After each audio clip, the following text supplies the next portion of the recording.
কলাইতে যাবেন বাজারে কত?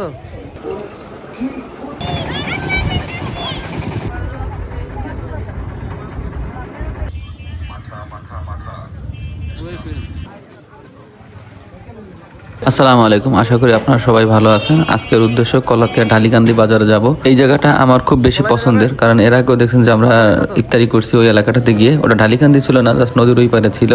তো রায়হান, আমি, আরিফ ভাই আমরা কিন্তু প্রতি বছর বেশ কয়েকবার যাই। এখন হয়তো একটু আমরা ব্যস্ত, তার কারণে যাওয়া হয়নি। আর এই বছর বৃষ্টির সময়টা বেশি, জায়গাটা বেশি সুন্দর, কারণ নদীতে অনেক বেশি পানি থাকে। আমরা যাওয়ার পথে ভাওয়ালের যে বান্দরঘাট, ওখান থেকে মিষ্টি খাবাই যে এখন দেখতেছেন এটা হলো ভাওয়াল স্কুল মাঠ। এই জায়গাটা খুবই পরিচিত সবার কাছে, যারা খেলাধুলা পছন্দ করেন তারা এই জায়গাটা অনেকেই চেনেন, যে কেরানীগঞ্জের ভাওয়ালের স্কুল মাঠটা।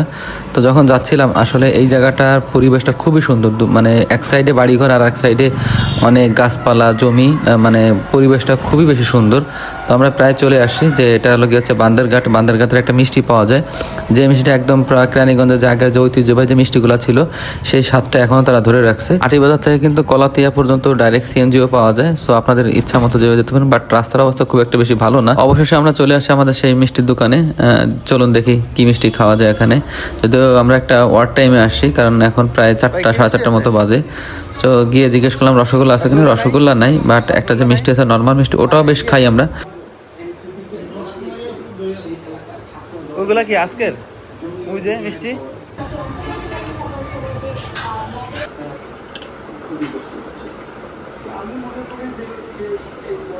এই যে মিষ্টি দেখছেন, মিষ্টির দাম 260 টাকা করে। মিষ্টিটা মুখে দিলে হালকা আপনি একটা দুধের স্মেল পাবেন। আমার কাছে এই স্মেলটা অনেক বেশি ভালো লাগে, এজন্য প্রায় এই মিষ্টিটা খাই।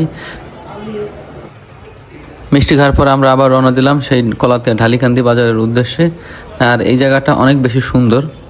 যারা বাজার টাজার করেন তারা হয়তো নিশ্চয়ই অনেকবার কলাতিয়ার নাম শুনেছেন, কারণ কলাতিয়া বাজারের সবজি মোটামুটি ঢাকার ভিতরে অনেক কিন্তু বিখ্যাত। আপনারা দেখতেই পাচ্ছেন যে কিছু কিছু লোক এখন অলরেডি তাদের সবজি নিয়ে চলে আসে, মানে সন্ধ্যা হতে বা বিকালটা হলেই আরও বেশি ভরে যায় এখানটাতে, এবং একদম ফ্রেশ টাটকা সবজি পাবেন এখানটাতে।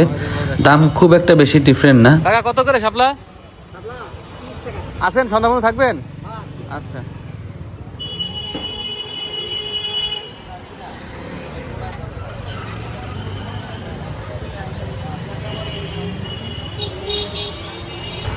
আমি যে জি ব্যাগটা নিয়েছি ইনি ওই ঢালিকান্দি পর্যন্ত যাবে না, তো আমরা কলাতিয়া বাজার নামলাম।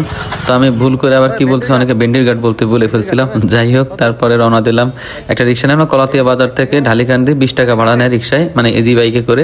কত? 20 টাকা ভাড়া? 20 টাকা ভাড়া। আমরা চলে আসি আমাদের সেই কাঙ্ক্ষিত জায়গা ঢালিকান্দি বাজারে। এখানটাতে কিন্তু একটা খেওয়া আছে। তো প্রথমে ভাবলাম যে ওই পারে যাবো কিনা, তো আমরা যাওয়ার সাথে সাথে দেখলাম একটা ট্রলার থামলো। তো রিস্ক নিলাম যে না থাক, তাহলে এত সুন্দর জায়গায় ট্রলারে না উঠলে পানির স্বাদটা নেওয়া হবে না। তারপর ট্রলারে উঠলাম, তো আমরা নামবো না, এই ট্রলারে করে যেয়ে আবার চলে আসবো, এরকম চিন্তা ভাবনা করে উঠলাম। 10 টাকা প্রতি 10 টাকা করে নেয় যাওয়া, আর আসার সময় আবার 10 টাকা করে, মানে যাওয়া আসা 20 টাকা করে মতো নিবে। জায়গাটা অসম্ভব সুন্দর, কিন্তু একটা জিনিস বলে, যারা সাঁতার জানেন না সো তারা এই জিনিসটা ওঠার আগে একটু চিন্তা ভাবনা করে নেবেন, কারণ আল্লাহ না করুক, যদিও এখনো কোনো রেকর্ড নাই এখানে ট্রলার ডুবির, বাট তারপরও রিস্ক না নেওয়াটাই মানে বেটার। তো জায়গাটা এত বেশি সুন্দর লাগছে, আসলে ক্যামেরায় আপনাদেরকে অত সুন্দর করে আমি দেখাইতে পারতেছি না, বাট আল্লাহর দেওয়া চোখ তো, সেটা তো অন্যরকম সৌন্দর্য তার। ট্রলারে ওঠার কিছুক্ষণ পরে ট্রলার স্টার্ট দিল, মানে যাত্রী ভরতে যতটুকু সময় লাগলো এতটুকু সময় নিল।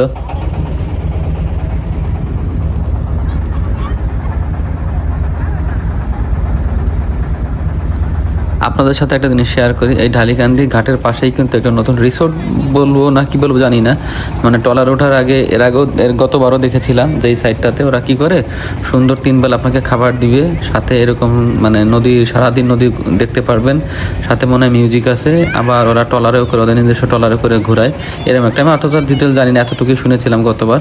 সো ট্রলার ওঠার পর ওদের এই রিসোর্টটা দেখলাম। এটা রিসোর্ট কাইন্ড অ্যাকচুয়ালি বলা যায় না, একটা বাড়ি করে, মানে নদীর সৌন্দর্য দেখার জন্য যতটুকু করছে। তো নদীটা পার হইতে কত 2 থেকে 3 মিনিট সময় লাগলো, আর প্রচুর পরিমাণে পানি এখানটাতে, মানে খুবই বেশি ভালো লাগতেছিল। আর পাশেই দেখলাম ওই যে পাট, আপনারা দেখতে পাচ্ছেন যারা পাট গাছ কীভাবে প্রসেস করে সেটা আপনারা দেখতে পাচ্ছেন, অনেকে এখানটাতে সেটার কাজ করতেছিল। তারপরে যে নৌকা ভিড়লো, বাট আমরা নামবো না, আমরা আবার এই ট্রলারে করে চলে যাবো, যেহেতু একটাই ট্রলার এখানটাতে যাওয়া এবং আসা। তো আমরা নামি নেই, বসেছিলাম এখানটাতে। আমরা ট্রলারে করে আবার ব্যাক করতেছি। তো এই বললাম তো যে এবার ভোরতে বেশি সময় লাগেনি, 2 মিনিটের মতো সময় লাগছিল। তারপর আমরা ব্যাক করলাম। এবার চলে যাব 3 নদীর মোহনা বলে এরকম একটা জায়গায়। আর এই রাস্তাটা আগে কিন্তু একটু কাঁচা ছিল, এখন মাশাআল্লাহ অনেক সুন্দর হয়েছে রাস্তাটা, হাঁটতে বেশ ভালো লাগতেছিল। যাওয়ার পথে দেখলাম যে পাট ধুচ্ছে এখানটাতে, সেই ছোটবেলার কথা মনে পড়ে গেলো। অনেক দেখছি না নদের পুকুর পাড়ে এরকম করে পাট পরিষ্কার করতো। আর দেখেন পেঁপে একদম বস্তা ভরে, এখানে শুধু পেঁপে না অনেক সবজি এখানটাতে আসে। আর আপনারা এখানে দেখতে পারবেন যে কি পরিমাণে মানুষ। আর একটু পরপরই কিন্তু মানুষের একটা গ্যাদারিং ছিল। জায়গাটা দেখেন একদম নদীর পাড়, সাথে আপনার এরকম বসে থাকার মতো জায়গা।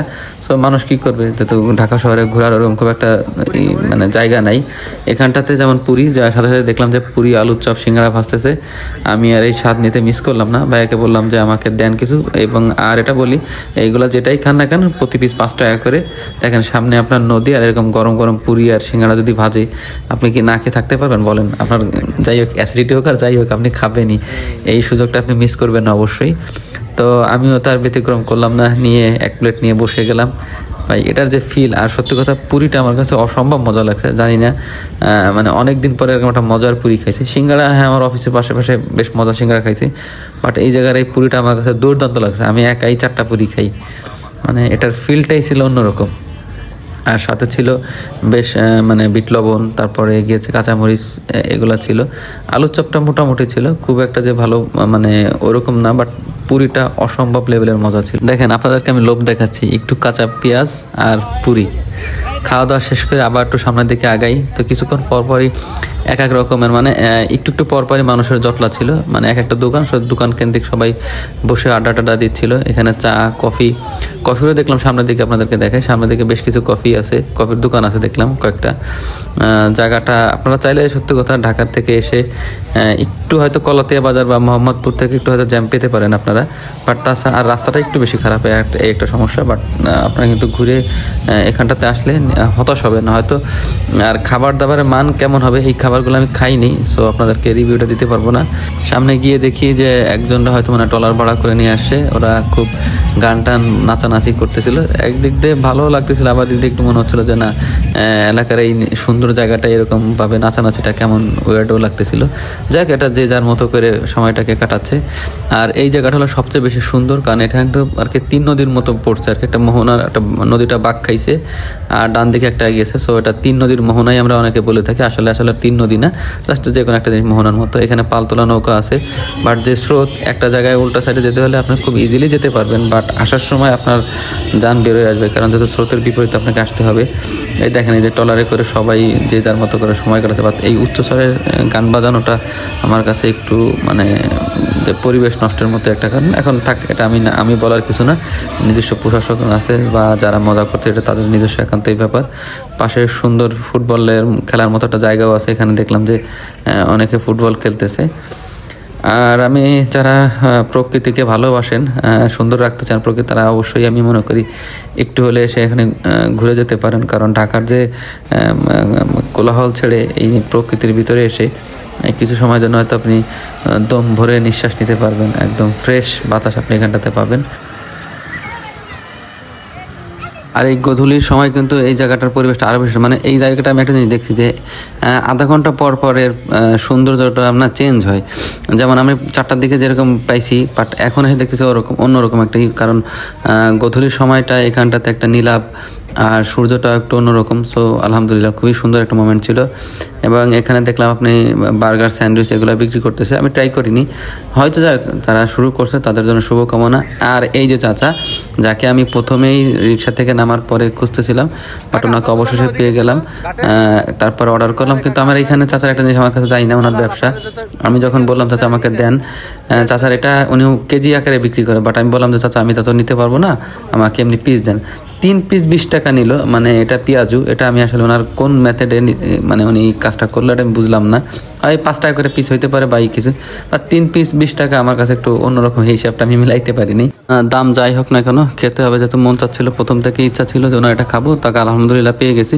5-7টা আমি জানি না, আমার কাছে আগের মতো লাগেনি। এবার বাসায় ফেরার পালা, তো বাসার দিকে রওনা দিলাম। আর আপনাদের সবাইকে অসংখ্য ধন্যবাদ। আসসালামু আলাইকুম।